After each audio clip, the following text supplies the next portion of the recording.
Estamos iniciando já o nosso trabalho da ceia do Senhor. Pastor Jonathan, ele vai estar fazendo essa oração de consagração a Deus, aleluia. Estenda as mãos para cá, amado. O corpo do Senhor. Agora, depois de consagrado este pão pela oração, então temos que ter reverência. Não se pode jogar para os animais, não se pode jogar no lixo, tem que cavar um buraco e enterrar.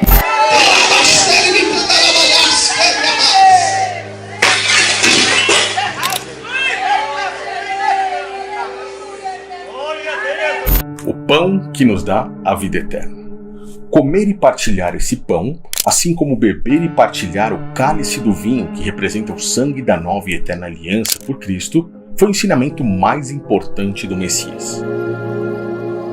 Isto é o meu corpo, que por vós é dado. Fazei isto em memória de mim. O grande problema de tudo isso, que poucas pessoas conseguem enxergar, é que o sistema religioso deturpou e escondeu o real significado desse grande ensinamento. E isso faz com que milhões e milhões de pessoas simplesmente, cegamente, sigam um engano. Um engano o qual eles fazem justamente para aprisionar você.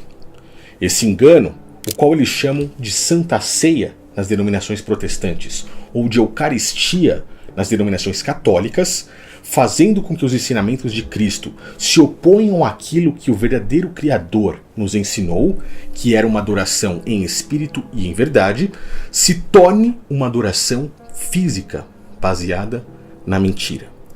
Pois todo o ensinamento de Cristo, que mostrou exemplos físicos para nos ensinar o espiritual, são jogados no ralo, envolvendo um ritual cerimonial completamente físico. Religiosos costumam constantemente repetir esse mesmo engano. Alguns deles uma vez por semana, outros uma vez por mês, outros a cada 6 meses e outros uma vez por ano. Um ritual sem fim, onde eles precisam ir até um templo religioso e comer um pedaço de pão ou beber um copinho de suco de uva. Não é nem mesmo vinho, mas que faz com que eles nem mesmo compreendam o real significado do maior ensinamento do Messias, pois, verdadeiramente, eles ensinam isso como se fosse um grande ritual completamente físico. Os crentes na ceia não sabem o que fazem. Eu já vi gente tirar o chiclete da boca, comer o pão, voltar o chiclete na boca. Eu já vi gente comer, olhar para o vizinho do lado para ver se ele está comendo também. Já vi gente tomar ceia olhando para o relógio, porque tem que ir para casa assistir o Big Brother. Que desgraça de discernimento é esse? Deixa eu te dar uma palavra. Nunca mais deixe de tomar a Santa Ceia. Nunca mais. Nunca mais. Pastores, se na minha igreja não quiserem dar, vá para outra. Eu tenho falado dessa realidade dizendo que Jesus está fisicamente presente na Eucaristia e tenho enfatizado muito isso. Pois, convertida a substância ou natureza de pão e de vinho no corpo e no sangue de Cristo, nada fica do pão e do vinho, além das espécies, ou seja, além das aparências. Debaixo destas aparências, dessas espécies, está Cristo completo, presente na sua realidade física. Comer e partilhar o pão de forma física, beber e partilhar o vinho de forma física, faz com que muitos se mantenham no engano, não compreendam e nunca compreenderão o que é o Espírito. Eles fazem isso justamente para te manter presos, como eu disse, com algemas invisíveis, voltando constantemente aos seus templos. Mas nem Cristo nem os apóstolos instituiu a construção de templos. As Escrituras não dão amparo algum para que possam sustentar os seus templos com dízimos ou com ofertas, recebendo isso em dinheiro das pessoas que cegamente estão ali, pensando que estão seguindo ao Criador. E eles fazem isso. Rituais físicos como a Santa Ceia para lhe manter aprisionado. Nesse vídeo aqui, escamas vão cair dos seus olhos. Eu vou lhe mostrar nas Escrituras, de uma forma que nunca nenhum outro canal aqui já mostrou. Nunca um líder religioso te ensinará dessa forma. E eu quero que você Analise junto comigo, com as suas escrituras. Quero que você analise cada um dos detalhes para que você veja a verdade chegando até você. Esse vídeo aqui, ele é o mais importante desse canal. Esse vídeo aqui me deu um trabalho gigantesco para reunir todas essas informações e lhe passar com as melhores palavras possíveis. Então, eu peço que você compartilhe isso com quem precisa e peço que você assista com calma até o final.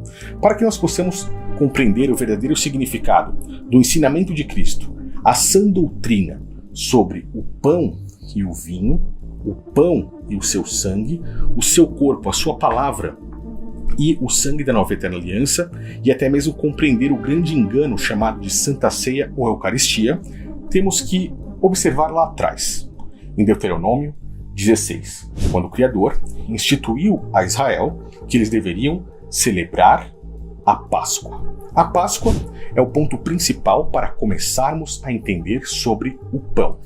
Lendo Deuteronômio 16, no capítulo 1, o Criador diz assim: guarda o mês de Abib, celebre a Páscoa ao Senhor teu Deus, porque neste mês o Criador os tirou do Egito de noite. O mês de Abib, no calendário gregoriano, que é esse que nós estamos vivendo agora, está mais ou menos situado entre março e abril. O versículo continua então instituindo algumas regras.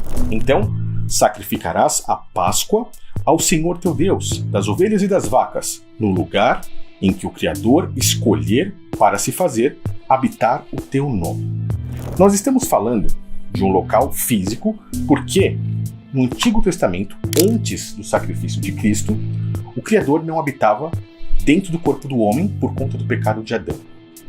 O Criador instituiu a construção de um tabernáculo, que era uma sombra, uma figura para o nosso corpo nos dias de hoje. Essa sombra, após Cristo dizer está consumado, se tornou luz. O Criador habitava, por exemplo, um tabernáculo feito de peles de animais. Dentro dele tinha um local que se chamava Santo dos Santos e a Arca da Aliança, aonde ali, em cima dela, o Espírito de Deus se fazia presente. Essa sombra se tornou luz para nós nos dias de hoje. O nosso corpo, o tabernáculo, a Arca da Aliança, o nosso coração e o Criador habita em nós. Então, ali, ele ainda tinha um local físico para escolher para a sua habitação. A celebração da Páscoa também é uma sombra para o próprio Messias, o sacrifício de Cristo, o Cordeiro que tirou o pecado do mundo de uma vez por todas. Então, nós estamos falando de sombra e luz, para que você possa compreender. Ao mesmo tempo, estamos falando de lei e graça e também de físico e espírito. É muito importante compreender tudo isso, tá? As instruções continuam. Na Páscoa, você não comerá levedado. Durante 7 dias comerão pães asmos, ou seja, pão sem fermento, o pão de aflição, porquanto apressadamente saíram correndo aí do Egito, e façam isso para que se lembrem desse dia, da saída de vocês da terra do Egito durante toda a sua vida. Essa é a instrução para a celebração da Páscoa judaica. 7 dias, sem levedado, pão sem fermento. Guarde isso, pois é muito importante. Por que eu estou falando sobre isso? Porque Cristo é a representação disso aqui, como eu disse, sombra e luz. Cristo vai nos mostrar que Ele é o verdadeiro pão que nos traz a vida eterna. Mas eu quero que você entenda isso de uma forma que o sistema religioso nunca irá te explicar. Cristo, ele foi o Messias que veio para nos ensinar as coisas de forma física, mostrando verdadeiramente as espirituais. Porque ele mesmo deixou claro que o Pai busca aqueles que o adorem em espírito e em verdade. No sistema religioso atual, nós conseguimos enxergar muitas mentiras nos protestantes, nos católicos e muitas celebrações físicas. Eles estão no físico e na mentira, enquanto a verdade é espírito e verdade. Compreende? A sã doutrina é essa. Então, Cristo, em praticamente todos os seus ensinamentos, pegou exemplos físicos para mostrar espirituais. Nós vamos adentrar agora em João 6 para que você compreenda isso de uma vez por todas, ouvindo da boca do próprio Messias. Em vez de ler, nós vamos assistir, eu vou pausando para fazer meus comentários e você vai comentando aí embaixo. Na verdade vos digo, que me buscais não pelos sinais que vistes, mas porque comestes do pão e vos saciastes. Vocês me buscam não pelos sinais, mas porque comeram do pão. Ele está falando de pão físico, comida, porque ele havia multiplicado pães, multiplicado comida. A multiplicação dos pães já é uma grande sombra, um grande ensinamento físico para nos mostrar o espiritual. E começamos a falar do pão. O mesmo pão utilizado, por exemplo, na última ceia, o mesmo pão utilizado na Santa Ceia, por exemplo. Tá? Então comece a compreender, e sempre que você ouvir o ensinamento de Cristo, perceba que ele está falando de coisas físicas para nos mostrar espirituais. Continuar. Trabalhai não pela comida que perece, mas pela comida que permanece para a vida eterna, a qual o Filho do Homem vos dará. Pela comida que permanece para a vida eterna. Existe comida que dure para a vida eterna? Não. Coisas físicas para mostrar espirituais. Tá conseguindo compreender, né? Beleza. Nossos pais comeram maná no deserto, como está escrito, deu-lhes a comer o pão do céu. Na verdade vos digo, Moisés não vos deu o pão do céu. Aquele pãozinho que cai do céu no Antigo Testamento, o maná, era o pão físico. Comece a compreender que Cristo diz, na verdade te digo que Moisés não lhes deu o pão do céu. O maná, por mais que tivesse caído do céu fisicamente, não teve poder de fazer com que eles alcançassem a vida eterna. Mas meu Pai vos dá o verdadeiro pão do céu. Porque o pão de Deus é aquele que desce do céu e dá vida ao mundo. Senhor, dá-nos sempre desse pão. Eu sou o pão da vida. Aquele que vem a mim não terá fome, e quem crê em mim nunca terá sede. Quando esse rapaz pede para que sempre dê esse pão da vida, esse rapaz ainda está enxergando tudo de forma completamente física, tá? E aí, nesse momento, Cristo fala, eu sou o pão da vida. E na cabeça deles, eles não conseguem entender. Por quê? Porque ali eles têm uma dificuldade maior de compreender o Espírito. Mas alguns vão conseguir compreender essa mensagem. A maioria só enxerga tudo de forma física. E nos tempos atuais ainda é a mesma coisa. Não é este Jesus, o filho de José, cujo pai e mãe nós conhecemos? Como, pois, diz ele descido do céu? Olha isso, enxergando de forma física, tá? Como ele desceu do céu? A gente não viu ele nascer aqui de Maria e de José? É o que eles tinham na mente. Não murmureis entre vós. Ninguém pode vir a mim, se o Pai que me enviou o não trouxer. E eu o ressuscitarei no último dia. Esse ensino também é muito importante, tá? Ninguém pode vir a ele se o Pai que enviou não trouxer. Eu sempre repito aqui, as palavras de Cristo, o verdadeiro evangelho, não é para todas as pessoas. Muitas pessoas estão hoje vivendo no engano, e é por isso que eu faço esses vídeos aqui. Porque eu sei que muitas delas precisam ouvir, precisam ter esse chacoalhão e compreender a real mensagem de Cristo para sair de lá. Assim como eu saí também.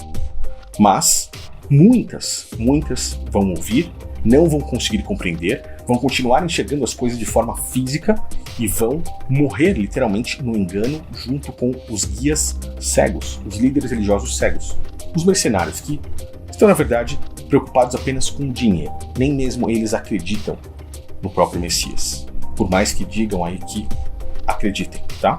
Continuar. Está escrito nos profetas, e serão todos ensinados por Deus. Portanto, todo aquele que do Pai ouviu e aprendeu, vem a mim. Presta atenção. Todos ensinados por Deus. Quando eu falo que nós temos apenas um único pastor, é porque Cristo é o nosso pastor. Os líderes hoje não aceitam, eles querem um pastor físico. Eles querem que você esteja debaixo da alçada de homens para se manter preso nos apriscos deles, nos falsos templos de pedra. Quando eu digo, meu pastor Jesus está amarrado, e está amarrado mesmo. Eu estou falando dos crentes que usam essa expressão para não ter pastores, não ser sujeitados à igreja. Então, é um problema que nós estamos tendo hoje. É jovens de congresso, mas não é jovens de culto de ceia. É jovens do pula-pula, mas não é jovens do culto de doutrina, de disciplina da palavra. E quem fala isso é crente desigrejado. É crente que não tem igreja, é crente que não toma ceia, é crente que não é dizimista, não é ofetante, é rebelde, não vai pro culto. Aqui tem que ter pastor, irmão. Aqui é José Wellington, aqui é Bispo Samuel Ferreira, aqui é Pastor Massinho. E o próprio Cristo, pelo Espírito Santo, pode capacitar a todos a entender isso aqui da forma que eu estou explicando. E da forma que eu também aprendi, compreendi e trago isso aqui. Porque eu não tive nenhum outro homem para me ensinar dessa forma. Foi eu com o próprio Criador no meu quarto. Você entende? Essa passagem de Cristo mostra algo muito interessante também para nós quando observamos em Lucas, no capítulo 10, o que ele fala a respeito de sermos ensinados pelo Pai. E muitas pessoas hoje vêm para mim e falam: mas como é que você queria que as pessoas aprendessem? Se não tivermos templos religiosos, as denominações, como você queria que as pessoas aprendessem a respeito disso? Ou elas dizem assim: então a grande maioria está perdida, vai pro buraco. Você sabe dessas coisas e poucos, e todo mundo então está errado e você está certo? Olha o que Cristo diz aqui em Lucas 10. Graças te dou, ó Pai, Senhor do céu e da terra, que ocultaste estas coisas aos sábios e entendidos e as revelaste aos pequeninos. Ocultaste essas coisas aos sábios e entendidos, aos mestres da lei, aos teólogos, aos pastores que se colocam aí como representantes de Deus nos dias de hoje, aos bispos, aos cardeais, aos papas, tá? Essa mensagem se encaixa perfeitamente para nós nos dias de hoje. Vamos voltar lá para João 6 para compreendermos sobre o pão. O que eu estou dizendo sobre aprender a palavra, compreender e ser revelado pelo próprio Pai, faz referência ao pão. Esse é um ensino pesado e profundo, então faça suas anotações aí se necessário. Vamos continuar. Não que alguém visse ao Pai, a não ser aquele que é de Deus. Este tem visto ao Pai. Eu sou o pão da vida.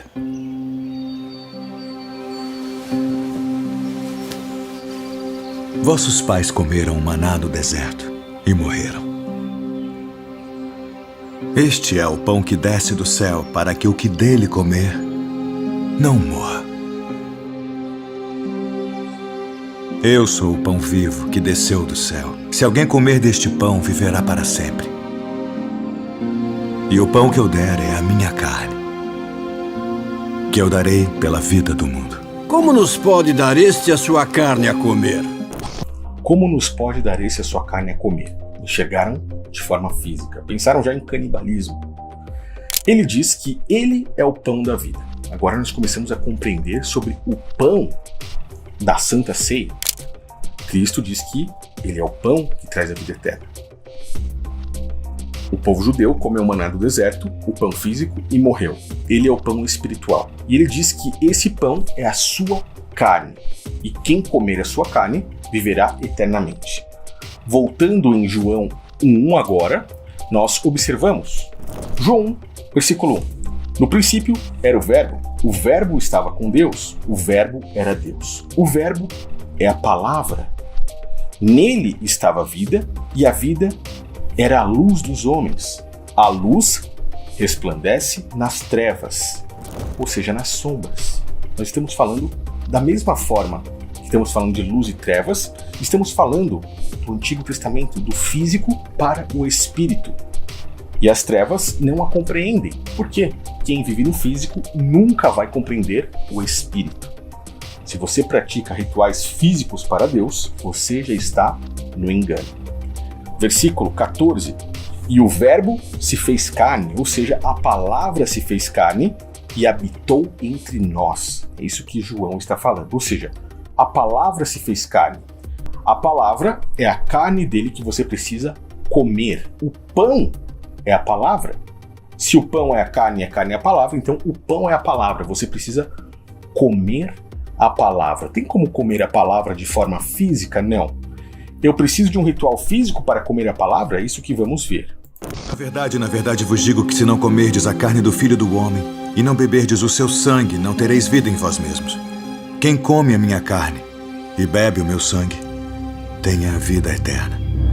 E eu o ressuscitarei no último dia. Porque a minha carne verdadeiramente é comida. E o meu sangue verdadeiramente é bebida. Minha carne verdadeiramente é comida e o meu sangue verdadeiramente é bebida. Ele foi expulso dessa sinagoga aí porque pensaram que ele estava falando literalmente sobre canibalismo, tá? Porque enxergavam as coisas físicas, não compreendiam o espírito. Ele está explicando aqui já o ritual da ceia, de comer o pão, a carne, o corpo e beber o cálice do vinho, do sangue. Então, comece a compreender. Aqui já está sendo explicado em João 6. Quem come a minha carne e bebe o meu sangue permanece em mim, e eu nele. Assim como o Pai que vive me enviou, e eu vivo pelo Pai.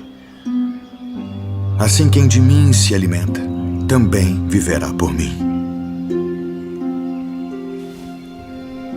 Este é o pão que desceu do céu.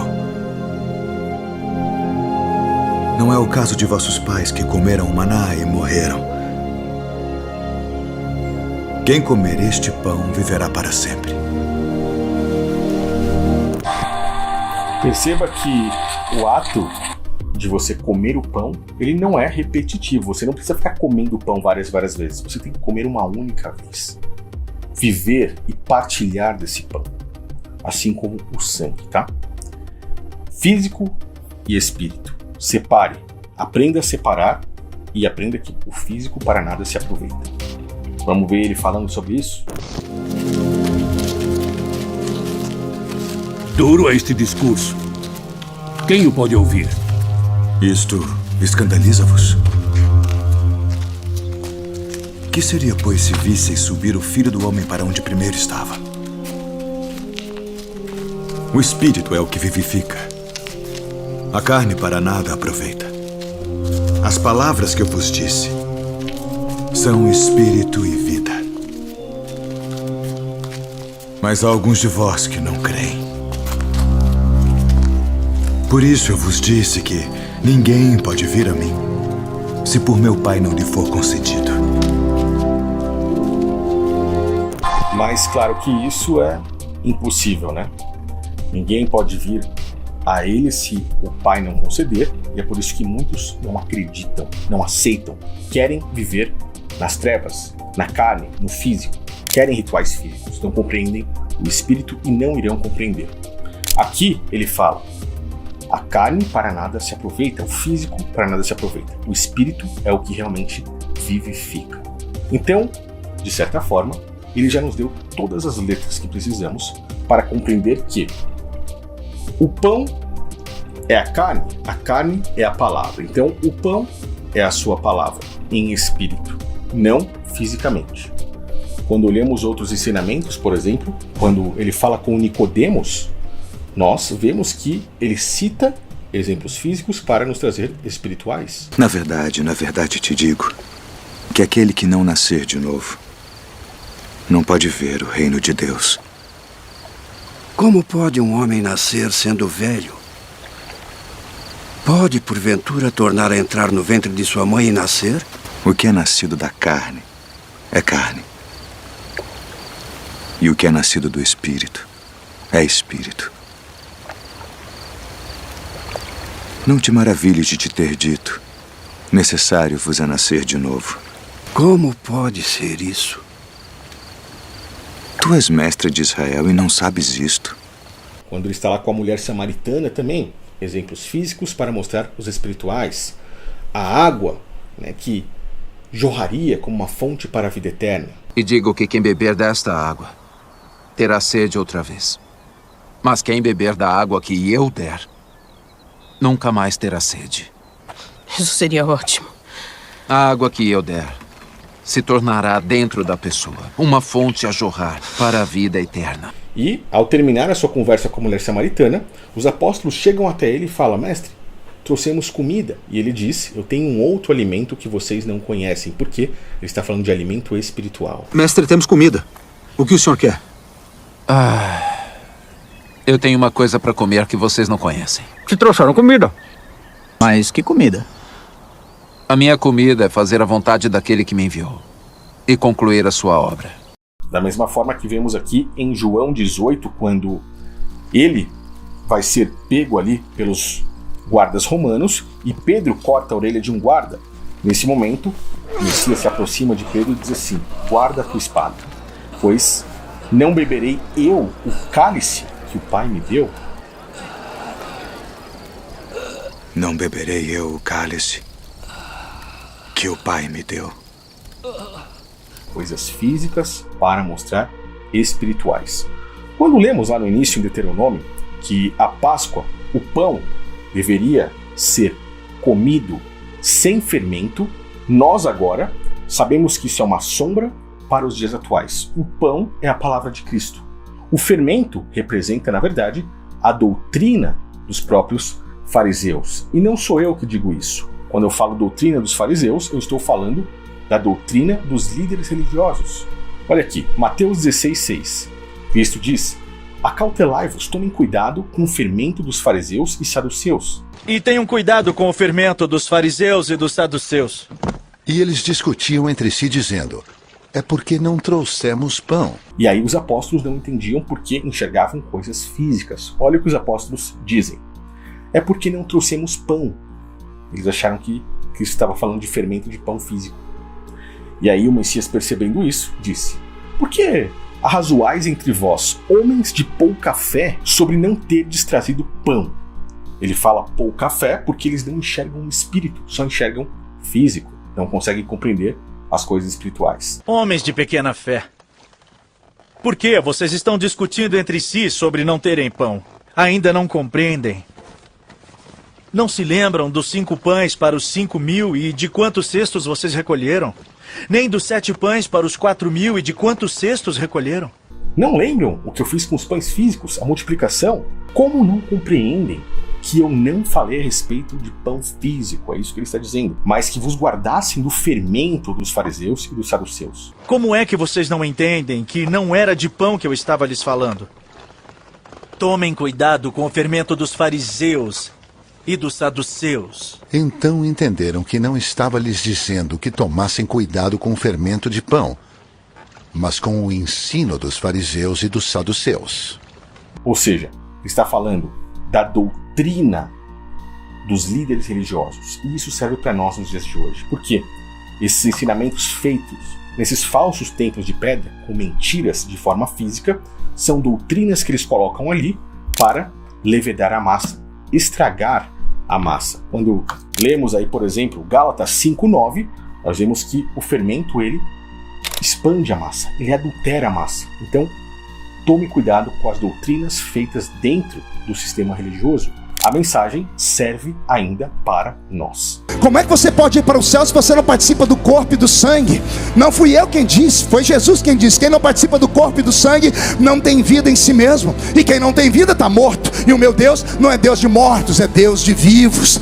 Então, para você que está aí segurando na onda dessas outras pessoas que não vão à igreja de jeito nenhum porque são crentes mornos, frios, que se escandalizaram porque não tiveram a sua fé fixada em Cristo, pararam para olhar os homens, deixa eu te falar de novo: volte para o santuário. Então, chegando Cristo em Jerusalém para celebrar a Páscoa, os líderes religiosos, as pessoas do templo, cadê aí as pessoas que falaram que Cristo defendia o templo?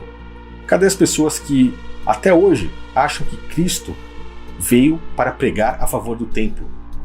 A pergunta inicial é: por que Cristo não celebrou a Páscoa no templo? Por que ele escolheu uma casa? Quando vemos em Deuteronômio 16, como você está vendo aí novamente, o local que o Criador escolheu para fazer habitar o seu nome. Ele estava falando de Jerusalém. Ele não estava falando do templo de pedra. Por que Cristo não foi até o templo celebrar a Páscoa. Por que ele escolheu uma casa?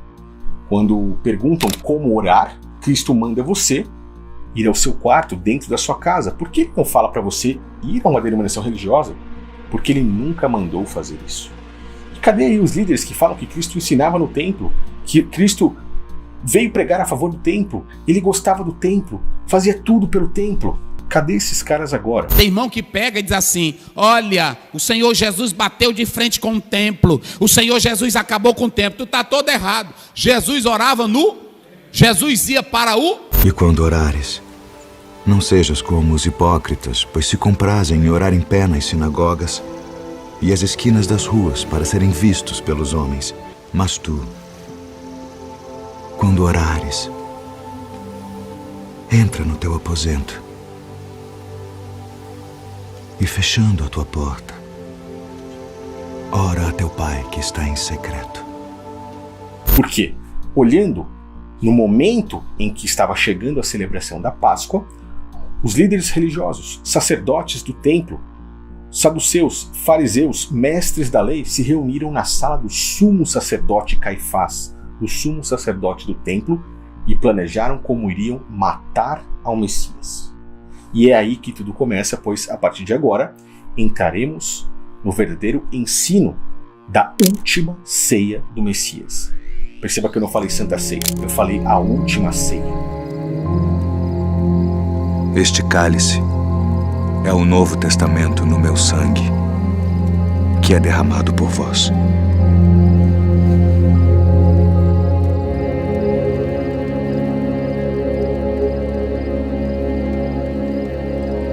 Lucas 22, 22. E, chegada a hora, pôs-se Cristo à mesa e com ele os 12 apóstolos. E ele disse: desejei muito comer convosco essa Páscoa antes que padeça. Porque vos digo que não a comerei mais até que ela se cumpra no reino de Deus. Ué, peraí. Os católicos deixaram claro que Cristo está fisicamente ali, junto com eles. Se eu quebro a hóstia no meio, eu posso dizer que Jesus está todo presente no fragmento de cá e todo presente na outra parte de cá. Por quê? Porque a presença é substancial. É física, real, concreta. Paulo VI diz isso. In sua física realitate, diz o texto oficial em latim. Os protestantes dizem que Cristo se faz presente ali na hora da ceia também. O corpo do Senhor. Agora, depois de consagrado este pão pela oração, então temos que ter reverência. Não se pode jogar para os animais, não se pode jogar no lixo, tem que cavar um buraco e enterrar. Mas ele diz que não participa mais até que chegue o reino dos céus. Tomai-o e reparti-o entre vós. Porque vos digo que já não beberei do fruto da vide até que venha o reino de Deus. Poxa, que coisa decepcionante para o sistema religioso, não? Acho que eles não leram as escrituras corretamente. E aí nesse momento Cristo começa. Tomando o cálice, havendo dado graças, ele diz: tomai, repartam entre vocês.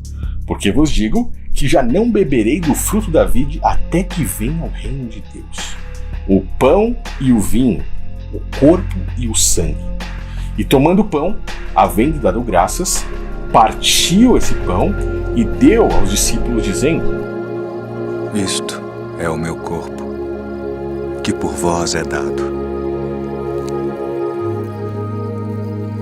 Fazei isto em memória de mim. Faça o quê? Comam?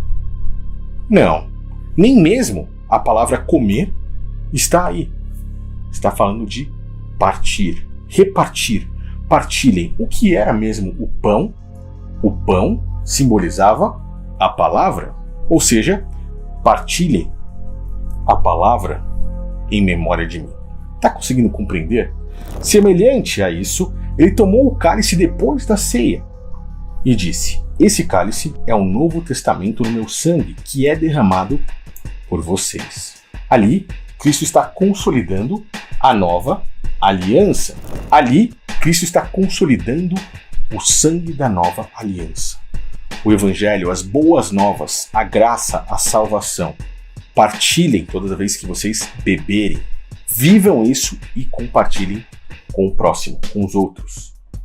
Mas, ele diz, eis que a mão daquele que me trai está aqui comigo à mesa. Consegue compreender o significado espiritual disso aqui?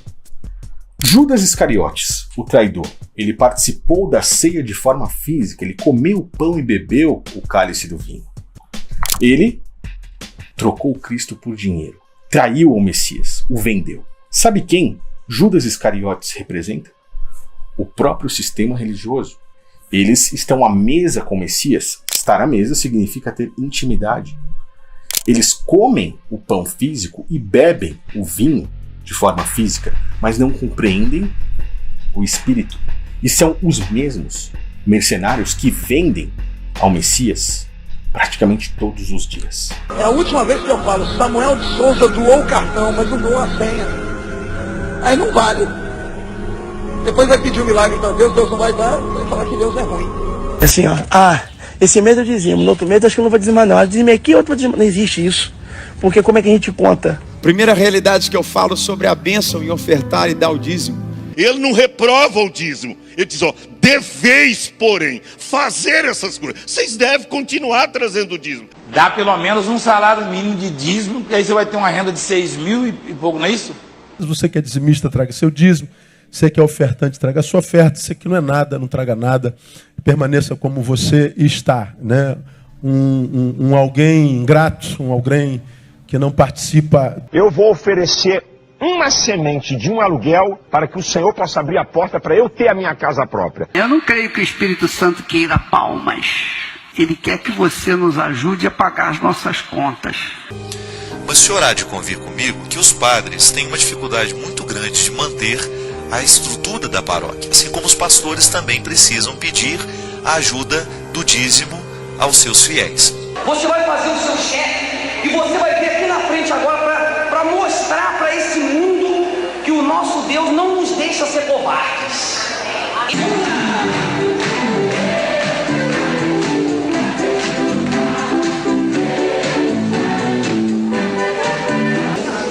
Feche os olhos em nome de Jesus.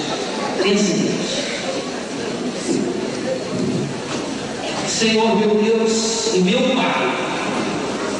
Eles, recebendo seus dízimos e as suas ofertas, os seus falsos templos de pedra, mentindo para as pessoas que, aquelas que estão lá completamente cegas, não sabem nem mesmo o que significa igreja, nunca nem ouviram falar na palavra eclésia, não sabem nem mesmo o propósito de Cristo, acham que estão fazendo correto naquela ceia física e não discernem nem mesmo o que é o corpo e o sangue verdadeiramente.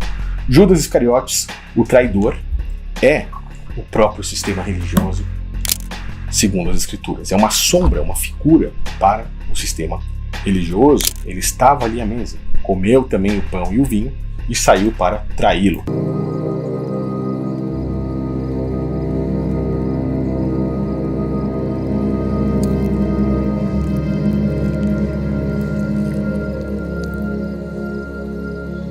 O que fazes? Faze-o depressa.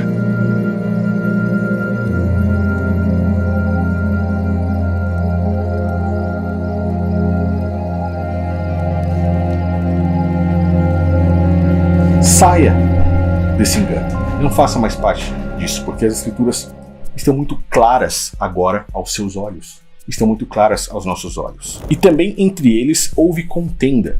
Olha que os apóstolos, nesse momento, começaram a discutir. Quem seria o maior? Ou seja, hierarquia. Qual seria o maior? Qual seria o menor? Quem estava na frente ali? E Cristo deu uma lapada de ensinamento que serve também ao próprio sistema religioso, pois o sistema religioso tem hierarquia. E esses líderes religiosos odeiam quando falamos a respeito de hierarquia. Os desigrejados têm duas coisas. São contra a instituição e contra o aspecto do clero, da liderança. Eles são contra todo tipo de hierarquia. Cristo diz assim: o rei dos gentios domina sobre eles. Os que têm autoridade sobre eles são chamados de benfeitores, mas entre vocês não será assim. Antes, o maior entre vocês seja como o menor, e quem governa como quem serve. Pois quem é maior, aquele que está à mesa ou que está servindo? Porventura não é quem está à mesa? Eu, porém, vos digo que eu sou como aquele que serve. Ou seja, o ensinamento dele. Não existe isso de hierarquia. Esse sistema religioso é realmente uma piada. Eles distorcem tudo. É literalmente uma doutrina de demônios, uma doutrina do próprio Satanás, um engano, aquele enganador. Enganou lá no livro de Gênesis, Adão e Eva, e engana segundo ao livro de Apocalipse. Ele engana do início ao fim. E você, nesse momento, está tendo a oportunidade de enxergar a verdade e sair desse engano. Logo, tu és rei. Tu dizes que eu sou rei. Eu para isso nasci e para isso vim ao mundo, a fim de dar testemunho da verdade. Todo aquele que é da verdade ouve a minha voz. Que é a verdade? Se olharmos também o ritual da última ceia de Cristo, feita fisicamente para nos mostrar coisas espirituais, em João 13, nós vemos algo também muito, mas muito interessante. O próprio Messias dizendo assim: Filhinhos, ainda por pouco eu tenho convosco. Vós, porém, me buscareis, mas eu não tenho como fazer com que vocês me encontrem nesse momento em que ele vai estar morto, nesses 3 dias. Porque aonde eu vou, vocês não podem ir. E eu digo isso para vocês agora. Um novo mandamento vos dou, que vos ameis uns aos outros, como eu vos amei a vós, que também vós uns aos outros vos ameis. Olha que coisa fenomenal. Filhinhos, ainda por um pouco estou convosco. Um novo mandamento vos dou, que vos ameis uns aos outros como eu vos amei a vós, que também vós uns aos outros vos ameis. Nisto todos conhecerão que sois meus discípulos, se vos amardes uns aos outros. E é por isso que quando lemos a carta aos Hebreus, ali no capítulo 7, nós vemos assim: mudando-se o sacerdócio, também houve uma mudança de lei. Olha a nova lei, o novo mandamento. Nós temos o amor a Deus e o amor ao próximo, ensinado pelo próprio Messias e pelo próprio Criador. A lei das tábuas, os 10 mandamentos da lei das tábuas trazida ali por Moisés, resumem o amor a Deus e o amor ao próximo. Mas Cristo está dando um outro mandamento ainda maior aqui, que vai não apenas abraçar esses 2 mandamentos, mas estar acima. Amor ao próximo. Aqui, Cristo diz assim: eu quero que vocês amem uns aos outros, não amar ao próximo como a ti mesmo, mas como eu vos amei. Isso daqui faz parte do pão. Isso daqui faz parte da sã doutrina. É um amor que vai suprir qualquer coisa.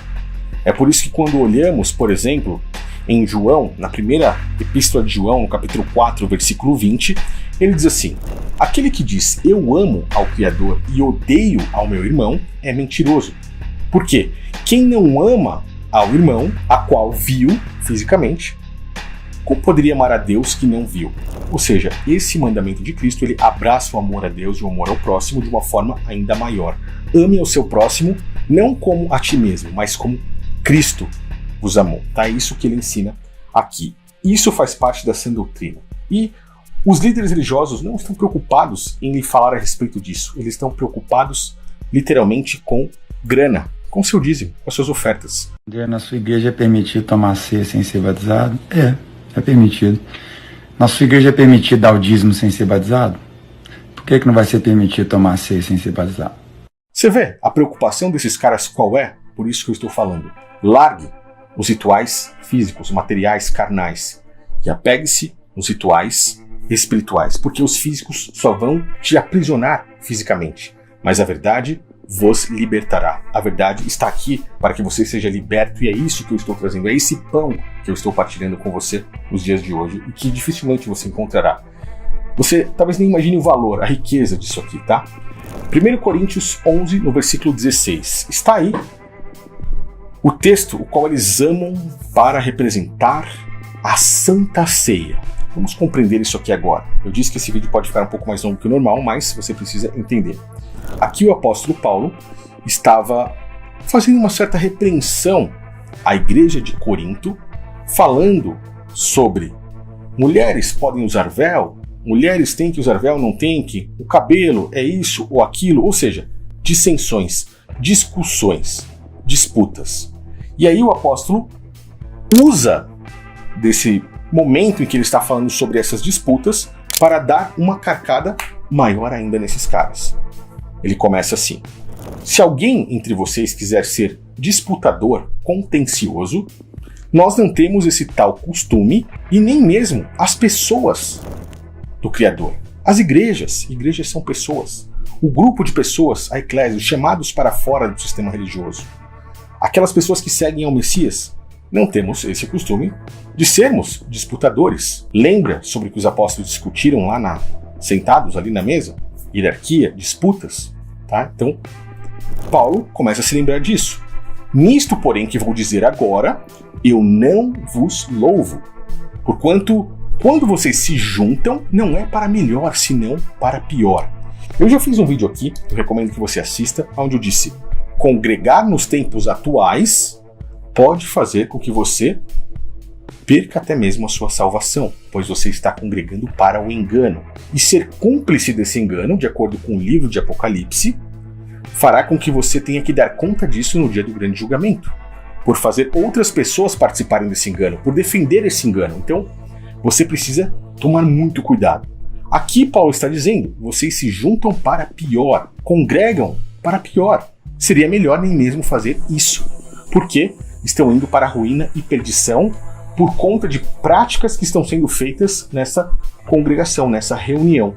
Reunir-se é ruim? Não. Desde que seja para pregar o verdadeiro evangelho. Para mentira, para práticas físicas e enganosas, sim, é para a ruína. Entende? E essas práticas enganosas, físicas e mentirosas, em todas as denominações religiosas hoje, seja católica ou protestante, são executadas. E aí o apóstolo diz assim: porque, antes de tudo, ouço que quando vocês se juntam em igreja, se juntam na igreja como pessoas que servem a Cristo, como grupo dos chamados para fora, há entre vocês dissensões, divisões. E em parte eu creio nisso. E até importa que haja heresias entre vocês, para que aqueles que são sinceros se manifestem. Nós vemos aqui a separação real do joio e do trigo. De sorte que quando vocês se juntam em um lugar, não é para comer a ceia do Senhor. Olha isso, não é para comer a ceia do Senhor. Ué. E os caras usam esse versículo aqui para amparar a Santa Ceia. Paulo está dizendo para eles não comerem. O que eles estavam fazendo aqui em Corinto? Eles estavam se reunindo para falar a respeito das coisas de Cristo, mas executando práticas carnais. Estavam levando comida para ceiar. Ele não está falando a respeito de pão e vinho apenas. Ele está falando de comida sem controle. Banquetes para alguns, aqueles que tinham mais dinheiro, e migalhas, ou nada para quem não tinha dinheiro. E aí o que esses caras faziam? Aqueles que tinham grana sentavam lá e comiam na frente dos que não tinham e não repartiam aquela comida com eles. Isso faz parte do ensinamento de Cristo? Essas pessoas já estavam completamente erradas e tomaram uma repreensão do próprio apóstolo. Porque comendo, ele diz no versículo 21, cada um toma antecipadamente a sua própria ceia. Assim um tem fome e outro embriaga-se. Uns têm pouco e outros têm muito. Ele não está falando da Santa Ceia, pois Cristo fez ali a última ceia. E ela não seria repetida mais de forma física entre os gentios e nem mesmo entre os judeus que seguiam a Cristo. Porque tudo se cumpriu ali no próprio Messias. Você consegue compreender? Não tem vocês, porventura, casas para comer ou para beber, quando quiserem jantar e ceiar? Ou vocês desprezam, menosprezam a igreja do Criador, envergonhando aqueles que não têm? O que eu vos direi? Vos louvo? Não, nisso eu não vos louvo. Porque o que eu recebi do Senhor e que também ensinei a vocês é que o Messias, na noite em que foi traído, tomou o pão. E aí ele começa. Agora, Paulo, que nem mesmo participou fisicamente dessa ceia, está ensinando a eles, de forma física, para mostrar o espiritual sobre o pão, a palavra. Olha que coisa fenomenal. Ele pegou um exemplo físico daquela abundância de comida que alguns estavam fazendo ali sem repartir com os irmãos, e agora ele vem falar a respeito de um jantar que o Messias fez com o pão para celebrar a Páscoa judaica, somente com aquilo ali, com o pão sem fermento, e o cálice de vinho, repartindo aquele pouco entre todos, para mostrar espirituais, tá? Olha isso, isso significa essa parte. Então, tendo dado graças, o partiu e disse: tomam, comam, isso é o meu corpo que é partido por vós. Nós já lemos lá como foi essa parte, né? Façam isso em memória de mim. Significa, comam esse pão, aquele alimento que traz a vida eterna que Cristo falou aí. É físico? Não, é espiritual. Comer e partilhar o pão é viver o evangelho. Partilhar é passar para os outros, repartir isso. Semelhantemente, também depois de cear, tomou o cálice, dizendo: esse é o cálice do Novo Testamento no meu sangue, façam isso todas as vezes que beberem em memória de mim. Ou seja, as boas novas, o perdão dos pecados. Porque todas as vezes que comerem este pão e beberem esse cálice, anunciarão a morte do Senhor até que venha. Aqui, do versículo 26 até o versículo 29, é a parte que eles mais amam utilizar. Então eu vou lhe mostrar, quase que de forma espiritual, como isso aqui funciona aqui. Versículo 26. Porque todas as vezes que comeres este pão e beberes este cálice, anunciareis a morte do Senhor até que venha, certo? Estamos falando disso aqui. Nós compreendemos que o pão é a palavra, não é físico ou espiritual. O que isso significa? Porque todas as vezes que repartir ou viver essas palavras, esses ensinamentos, as pessoas estará anunciando a morte do Salvador por nós, até que ele volte. Versículo 27. Portanto, qualquer que comer esse pão ou beber esse cálice indignamente, será culpado do corpo e do sangue do Senhor. Portanto, todo aquele que aprende essas palavras e reparte com o próximo, mas não as cumpre, será culpado da sua morte. Isso aqui é o que é tomar o cálice e comer o pão indignamente, tá? Você fala que faz isso, você fala que vive isso, você aprende como viver isso, mas você não vive. Você está lá sacaneando o seu próximo. Você é um líder religioso, está usando as escrituras para mentir, para amparar a cobrança de dízimos e ofertas, para sustentar falsos templos, enquanto na porta do seu templo existem mendigos morrendo de fome. Você está sendo cúmplice desse engano. Você está lá, dentro desse templo de pedra, entregando seus dízimos, caindo no engano, porque esses caras estão mentindo para você, sustentando o templo falso, enquanto lá na porta existem outros falsos templos precisando daquilo ali, e você os deixou para trás. Essas são as pessoas, o sistema religioso, que acham que tem intimidade com o Criador, mas naquele grande dia dirão para o Pai: Senhor, Senhor, não profetizamos em teu nome, fizemos grandes maravilhas, nós tínhamos intimidade com você, demos dízimos, ofertas, fizemos cultos, comemos pão, fizemos a Santa Ceia. Ele lhes dirá abertamente: apartai-vos de mim, malditos, que não vos conheço. Muitos me dirão naquele dia: Senhor, Senhor, não profetizamos nós em teu nome, e em teu nome não expulsamos demônios, em teu nome não fizemos muitas maravilhas. Então lhes direi abertamente: nunca vos conheci. Apartai-vos de mim, malditos, para o fogo eterno preparado para o diabo e seus anjos, porque tive fome e não me destes de comer. Tive sede e não me destes de beber. Sendo estrangeiro, não me recolhestes. E sabe por que ele diz: eu não vos conheço? Sabe por que ele diz sobre comer, sentir fome, dar-me de comer, sentir sede, dar-me de beber? Ele diz isso porque essas pessoas preferiram sustentar o falso templo de pedra e esqueceram-se dos verdadeiros templos, tá? Não é para ficar alimentando pobre. Aliás, irmão, não sei se você notou que quem fez os pobres foi Deus. E Deus esteve na terra 33 anos, nunca foi na África da comida. Isso é comer o pão e beber o cálice indignamente. É entender, falar para outras pessoas, mas não viver. Estar debaixo do engano e da mentira.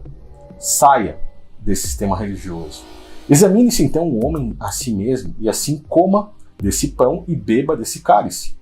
Reveja suas atitudes, seu modo de agir e assim faça parte do corpo. Reparta com seu próximo esses ensinamentos pelo próprio Salvador. Examine-se a si mesmo. Você sabe, sozinho, sem um líder religioso, sem um pastor, sem ninguém, os seus erros, as suas falhas, os seus pecados. Reveja, pare de fazer aquilo, arrependa-se. É isso, você não precisa de mais ninguém. É um ensino o qual você, na sua casa, no seu quarto, mesmo sem precisar de outras pessoas, pode executar. Por quê? Aquele que come e bebe indignamente, come e bebe para a sua própria condenação, não discernindo o corpo do Senhor. Como é que é o discernir do corpo do Senhor de forma física, como os católicos ou os protestantes fazem? É o pãozinho mais doce, o pãozinho mais salgado, como é que é? Pão italiano, pão francês? Bom, eu vou te mostrar no espírito o que significa isso. Aquele que ouve e fala, mas não pratica, faz isso para a sua própria condenação, não entendendo o que é verdadeiramente o corpo do Senhor. Eu posso dizer com veemência que mais de 90% das pessoas que estão nesses falsos templos, seguindo essas denominações religiosas, estão praticando isso de forma errada, pois não compreendem o que é o espírito. Só se apegam ao físico. Eles mesmos dizem aí que se você não for a esses templos de pedra, se você não participar dessa ceia física que repetidamente tem que ocorrer, você não terá salvação. Eu vou colocar um trecho de um vídeo aqui, no qual, antigamente, há mais de 10 anos atrás, eu era questionado por líderes religiosos e ia para os debates com eles, e alguns eu filmava. Para na minha aparência, que eu estou ali cansado, que eu estava na casa de um pastor da Assembleia de Deus, que estava me questionando por conta dos vídeos que eu já fazia no YouTube. E eu perguntei para ele, de uma forma muito sábia, se eu não participar disso, se eu não der dízimos, não frequentar seus cultos físicos, e não comer fisicamente esse pãozinho aí da Santa Ceia e beber esse suquinho de uva, eu vou ter salvação? Olha o que ele me disse. O principal é o amor e a obediência à palavra. Então, se eu tiver o amor ao próximo, eu estou livre de oferta, templo, eu não preciso fazer isso. Se eu amar meu próximo, eu serei salvo. Não. Ao templo e não dou dízimo. E também não pratico a Santa Ceia. Eu vou ser salvo? Olha, Pela Santa Ceia não. pela Santa Ceia não. Porque Deus fala, aqui, isso está aqui, ó. É como se você renovasse uma aliança. Isso aí, você renovando a tua aliança. É que nem um arco-íris. Mas é curioso observar que o próprio Messias respondeu a mesma pergunta a qual havia feito para o pastor. Lucas 10 deixa isso muito claro. Perguntaram a Cristo: o que fazer? Isso foi um doutor da lei. Para herdar a vida eterna. Mestre, o que fazer para herdar a vida eterna? E Cristo diz: o que está escrito na lei? Como lês? Respondendo ele: amarás ao Senhor teu Deus de todo o coração e de toda a sua alma, e com todas as suas forças, de todo o entendimento, e também ao seu próximo como a ti mesmo. E aí Cristo responde: fez bem, faça isso e viverá. Esse é o mandamento. Essa é a sã doutrina. Um novo mandamento vos dou: que vos ameis uns aos outros como eu vos amei a vós. Que também vós, uns aos outros, vos ameis. Finalizando então aqui, o apóstolo Paulo continua a repreensão. Nós lemos aqui até o versículo 29 e nós temos aqui a partir do versículo 30. Por causa disso, há entre vocês muitos fracos e doentes e muitos que dormem. O apóstolo aqui está falando deles não compreenderem o verdadeiro espírito, não entenderem o que é a sã doutrina, não entenderem o que é o amor ao próximo, o partilhar não só do pão, mas dos ensinamentos e viver isso. Essa é a carcada que Paulo dá neles, tá? Por isso é que existem muitos fracos aí, muitos doentes e muitos que dormem, muitos sem discernimento. Porque se nós julgássemos a nós mesmos, não seríamos julgados. Se nós tivéssemos essa autoavaliação, nós estaríamos fazendo o correto. Mas quando somos julgados, somos repreendidos pelo Senhor, para não sermos condenados com o mundo. Olha isso. Para não fazer essas práticas para o engano. Ele estava falando aqui de comer, se reunir para comer. Portanto, meus irmãos, quando vocês se reunirem, quando vocês congregarem para comer, pelo menos esperem uns aos outros. E não está falando de você ficar repetindo essa ceia infinitamente aí ao longo dos anos, como o sistema religioso te ensina. Ele está falando de uma prática que eles estavam querendo fazer. Se reunir para comer, aonde a real reunião deveria ser para falarem a respeito do Evangelho, para fortalecerem uns aos outros, para aprenderem cada vez mais e ensinarem aqueles que estivessem chegando, tá? Mas, olha como ele finaliza. Se alguém aí tiver fome, coma em casa, para que vocês não se juntem para o juízo, não se reúnam para o juízo, não congreguem para o juízo. Então existe sim a congregação para o juízo. Se você hoje no sistema religioso não está seguindo o que foi feito na igreja primitiva, está seguindo o engano, você está se reunindo para o juízo. É por isso que eu disse isso no meu outro vídeo. E como eu tenho certeza de que o pão físico não deve ser comido atualmente, lendo as próprias escrituras, todas as nossas respostas estão lá. Mateus 15. O que contamina o homem não é o que entra pela boca, mas o que sai da boca. Isso é o que contamina o homem. Essas palavras foram ditas pelo próprio Cristo. Então, acercando-se ele dos discípulos, disseram-lhes: sabe que os fariseus, ouvindo essas palavras, se escandalizaram, não é? Ou seja, os fariseus só enxergavam apenas o físico. Eles achavam que, dependendo do que o ser humano comesse, eles estariam contaminados. Mas o que entra pela boca não contamina. Por quê? O que sai da boca é o que contamina, porque sai do coração. Claramente, o que entra pela boca fisicamente também não pode te salvar. Não te contamina, não te condena, mas também não te salva. Mas o que sai da boca, o que você vive, as suas palavras, aquilo que você passa ao seu próximo, ou te condena, ou pode também te salvar. Ser ali, de certa forma, algo bom. Nós somos salvos pela graça, mas seremos julgados no juízo para ver se merecemos realmente a vida eterna diante das obras que nós fazemos. Se da tua boca você profere coisas ruins, essas suas obras serão más, e você estará ali perante ao juiz para saber se verdadeiramente merece entrar no reino dos céus ou não. Então, o que entra ou sai da boca fisicamente nada importa. E Cristo deixa isso muito claro, quando ele fala assim aqui no final, versículo 17. Ainda não compreendem que tudo que entra pela boca desce pelo ventre e é lançado para fora no esgoto? Ou seja, o que entra pela boca vira fezes, vira cocô, sai no seu estômago e é lançado para fora. É isso que ele está dizendo. O que você come fisicamente vira cocô, mas o que sai da sua boca procede do coração, e é isso que pode contaminar o homem. São essas coisas que contaminam o homem.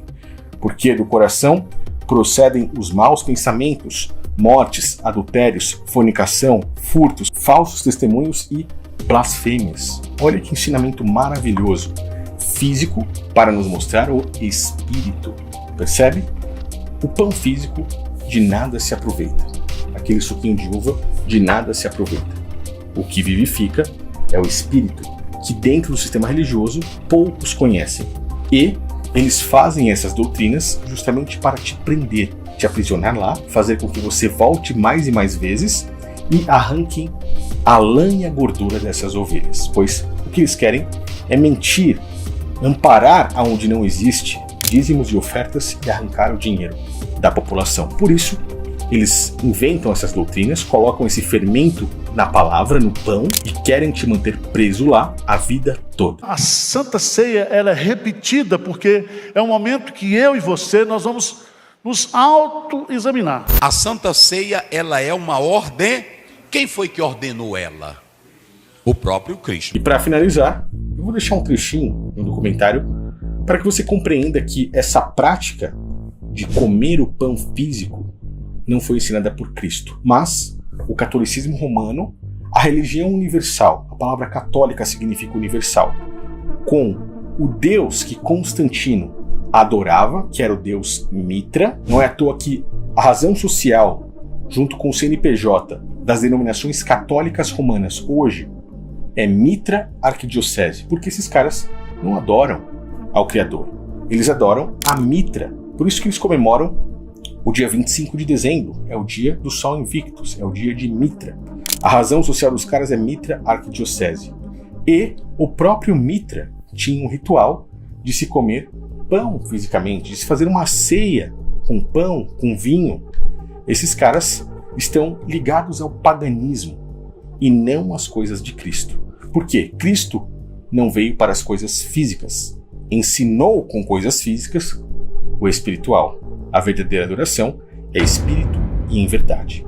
Esses templos são enganosos, estão fermentados com doutrinas falsas, carnais, físicas e pagãs. Então, abra os seus olhos e não participe mais dessa doutrina de demônios. Provavelmente apostaria que o mitraísmo e não o cristianismo se tornaria a religião oficial do Império Romano. Essa religião era muito popular entre o exército romano. A iniciação de um novo membro no mitraísmo é feita através de um ritual secreto. O novo seguidor somente poderá tomar parte na refeição sacramental depois de sua iniciação. O objetivo do ritual da refeição do culto mitraico, pão e vinho, é invocar o sangue e o corpo sacrificial de Mitra e do touro sagrado que ele matou.